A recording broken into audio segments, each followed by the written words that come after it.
ক্বালা রাসূলুল্লাহ সাল্লাল্লাহু আলাইহি ওয়াসাল্লাম মান সাল্লাল বারদাইনি দাখালাল জান্নাহ।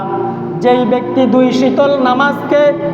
শীতল নামাজকে অর্থাৎ ফজরের সময় একটু ঠান্ডা ঠান্ডা ভাব থাকে, আসরের নামাজের সময় একটু ঠান্ডা ঠান্ডা ভাব থাকে, আল্লাহর নবী বলেন যেই ব্যক্তি এই দুই শীতল নামাজকে দৃঢ়ভাবে কায়েম করতে পারবে, দাখালাল জান্নাহ, আল্লাহ তাআলা তাকে জান্নাতের মধ্যে প্রবেশ করাইয়া দিবে। ক্বালা রাসূলুল্লাহি সাল্লাল্লাহু আলাইহি ওয়াসাল্লাম মান সাল্লাল ফাজরা ফি জামাআতিন ফাকাআন্নামা ক্বামা নিসফুল লাইল। যেই ব্যক্তি ফজরের নামাজ জামাতের সহিত আদায় করলো, সেই জন্য রাত্রের অর্ধেক ইবাদতের মধ্যে কাটাইয়া দিল।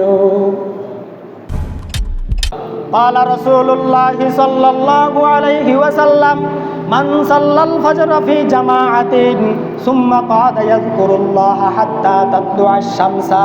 যেই ব্যক্তি ফজরের নামাজ জামাতের সহিত আদায় করলো, সুম্মা ক্বাদা বসে থাকলো, ইয়াযকুরুল্লাহা আল্লাহর জিকির করলো, হাত্তা তাতলুআশ শামস এই পর্যন্তই যে সূর্য উদিত হয়ে গেল, সুম্মা সাল্লা রাকাতাইন তারপরে 2 রাকাত নামাজ আদায় করলো, কানাত লাহু কাআজরি হাজ্জাতিন ওয়া উমরাতিন সুম্মা ক্বালা তাম্মাতিন তাম্মাতিন তাম্মাতিন।